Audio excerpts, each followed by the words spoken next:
Seguro has visto esto 1000 veces. La promesa de que un jugo verde o una dieta de 3 días va a resetear tu cuerpo y eliminar todas sus toxinas. Tengo una mala noticia. Esos jugos no solo no funcionan como crees, podrían estar dañando tu cuerpo. Pero te tengo una noticia peor. Tu cuerpo sí está luchando contra toxinas reales que ningún detox del mercado puede arrancar y ya forman parte de ti. Soy Cintia Reyes y hoy no vamos a discutir modas. Vamos a hablar de cómo ha sido legal que lleguen contaminantes a tu plato. Además, analizaremos si hay alguna decisión realista que podamos tomar para reducir nuestra exposición a estas sustancias tóxicas con base en evidencia científica. Porque el mejor detox sería no intoxicar para empezar. En el 2025, el gobierno mexicano anunció una prohibición histórica de 35 sustancias peligrosas. Este ha sido el movimiento más agresivo en décadas para reducir en nuestros alimentos la presencia de contaminantes orgánicos persistentes, también llamados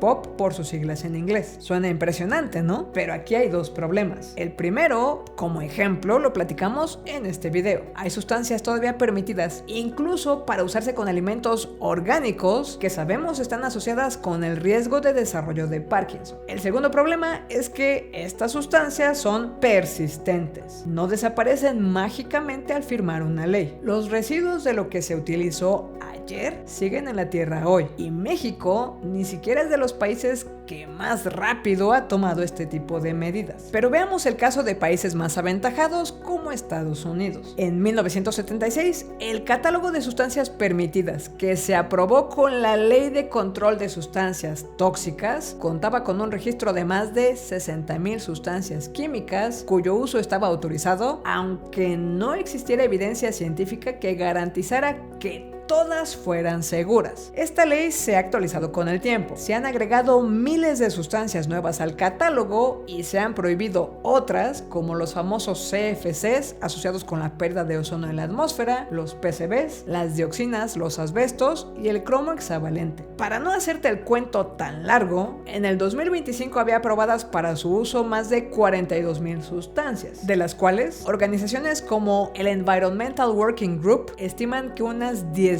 están autorizadas para su uso en alimentos sin que necesariamente todas hayan sido evaluadas respecto a su seguridad. Es decir, muchas de estas sustancias han ido heredando legalmente su permiso de uso porque originalmente no existía la obligación de demostrar que no mataban a nadie. Es hasta que se demuestra que una sustancia hace daño que se prohíbe. En este sistema, las sustancias son inocentes hasta que se demuestre lo contrario. Y para que se demuestre, tienen que perjudicar a suficientes personas. Grupo donde bien podríamos estar tú o yo. La lección es dura. Legal no significa inocuo ni seguro. Pero vamos al verdadero villano de esta historia, porque aunque se hagan prohibiciones históricas, como dije antes, los residuos de lo que se utilizó ayer siguen aquí hoy. Hablamos de contaminantes orgánicos persistentes o POP. Estas sustancias entran en la cadena alimenticia, por ejemplo, a través del plancton. Un pez pequeño se come el plancton, luego un atún se come ese pez pequeño y luego tú te comes el atún, acumulando esta sustancia en tu tejido graso, quizás por décadas. Una de estas sustancias es el famoso DDT, cuya mala fama internacional viene desde los 60s y presumiblemente en México se dejó de utilizar en el 2000. Pero una vez más, tomemos como ejemplo a uno de los países donde esta sustancia se prohibió primero, Canadá. Resulta que en New Brunswick, en el 2025, se reportó que las truchas de lagos limpios todavía podían tener niveles de DDT residual unas 10 veces por encima de lo que recomiendan las guías para consumo humano, de acuerdo a investigaciones como esta. El DDT se considera peligroso por ser probable carcinógeno carcinogénico, dañar el sistema nervioso y el sistema endocrino. Se asocia con cáncer de mama, diabetes, abortos espontáneos, daño neurológico agudo y problemas hormonales. Y aunque ha disminuido sensiblemente el uso de este pesticida en el mundo, hoy sigue siendo un problema porque dura bastantes años en degradarse. Puede viajar en la atmósfera a grandes distancias y puede acumularse en los tejidos grasos. Además, quizás te sorprenda saber que todavía hoy se recomienda su uso en algunos países para combatir al mosquito portador de malaria. En fin, análisis como este sugieren que las principales fuentes de DDT en los alimentos que consumimos son la carne, el pescado, las aves de corral y los productos lácteos. Resulta muy difícil saber qué alimentos pueden tener mayores concentraciones de estos contaminantes, aunque, por ejemplo, hay análisis como este otro que sugieren que el atún del Golfo de México es particularmente alto en estas toxinas. La siguiente pregunta lógica sería entonces, ¿de dónde viene el atún que te comes? Otras sustancias tóxicas y carcinogénicas como los PCBs que dejaron de utilizarse comercialmente en Estados Unidos hace 50 años siguen encontrándose todavía hoy en altas concentraciones, como demuestran estudios como este en salmón, atún enlatado, filete de res, mantequilla y pollo frito. Podría aquí yo seguir listándote análisis de contaminantes como es el caso del hexaclorobenceno, que también se puede encontrar en la comida y se asocia con cáncer de tiroides, hígado o riñón. Pero mejor cambiamos el enfoque a soluciones. Y aquí es donde sería útil que entre la industria detox en escena. Momento para desintoxicarme con el famoso jugo verde.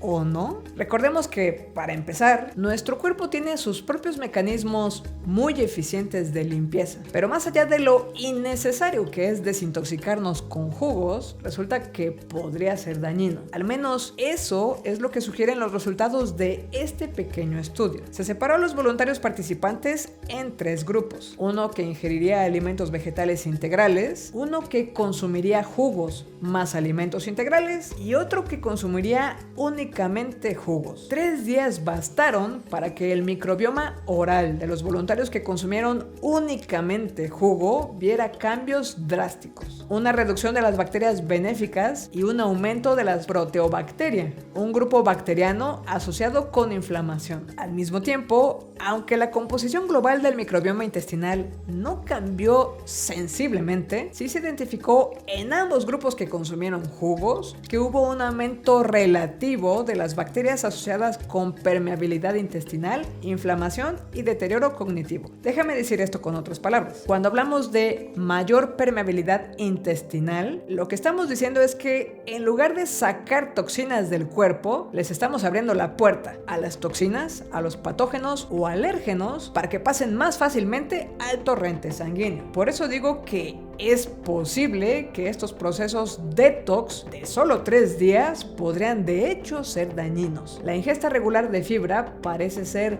muy importante en realidad. Y entonces, ¿tenemos alguna alternativa? Estudios como este realizado en España han encontrado que las dietas basadas en alimentos animales tienen mayor concentración de estas sustancias no deseadas que las dietas basadas en plantas, siendo el pescado el principal contribuyente. Algo semejante sugiere este otro estudio pequeño realizado en California. La mayor concentración de PCBs en la leche materna fue encontrada asociada con un mayor consumo de pescado. Otros análisis pequeños como este han identificado menor concentración de dioxinas y PCBs en la leche materna de mujeres con una dieta vegana comparadas con mujeres con una dieta tradicional omnívora europea. Cabe aclarar que ese mismo análisis también revisaba diversos metales pesados. Hay casos en los cuales la leche proveniente de mujeres con una dieta vegana tenía mayor concentración de alguno de estos otros elementos también problemáticos. De hecho, los autores concluyen que, de acuerdo con sus datos, más útil que volvernos veganos o prohibir cierto alimento en particular es ingerir una alta diversidad de alimentos. Por otro lado, aunque estamos hablando de evidencia muy preliminar, estudios recientes como este sugieren que nutrientes como los polifenoles, que son antioxidantes, el omega 3 y flavonoides como el famoso EGCG, que te he platicado que encontramos en el té verde, tienen efectos antiinflamatorios que podrían mitigar, al menos parcialmente, los efectos nocivos de algunos contaminantes que hemos estado discutiendo en este video. Además, los autores refieren que, de acuerdo con experimentos realizados con modelos animales, ojo aquí, las dietas ricas en fibra podrían ayudar a reducir el contenido de los contaminantes en el cuerpo, dado que posiblemente la fibra ayuda a excretarlos. Entonces, aunque insisto, esta es información preliminar. Sustituir la ingesta de carne, pescado, leche y derivados lácteos por versiones bajas en grasa, aumentar la ingesta de proteína de origen vegetal, el té verde y alimentos ricos en fibra probablemente sea lo más útil. Todo esto, de hecho, coincide con investigaciones que hemos explorado en otros videos, donde encontramos que las dietas ricas en fibra y la proteína de origen vegetal parecen tener efectos benéficos en nuestra salud por una u otra circunstancia. En conclusión, el único detox coherente con la evidencia científica es reducir tu exposición crónica, no abuses de la ingesta de grasa animal, favorecer los mecanismos fisiológicos normales con alimentos ricos en fibra para barrer lo que ya entró y con alimentos con un efecto antiinflamatorio, y dejar de dañar tu microbioma con dietas extremas. El mejor detox no es limpiar, es evitar ensuciar en primer lugar. Si quieres más respuestas para tu vida cotidiana basadas en evidencia científica, sin marketing ni promesas milagrosas, suscríbete y comparte. Recuerda que puedes apoyar la creación de contenido con pequeñas donaciones mensuales, como ya lo hacen ellos. Muchas gracias.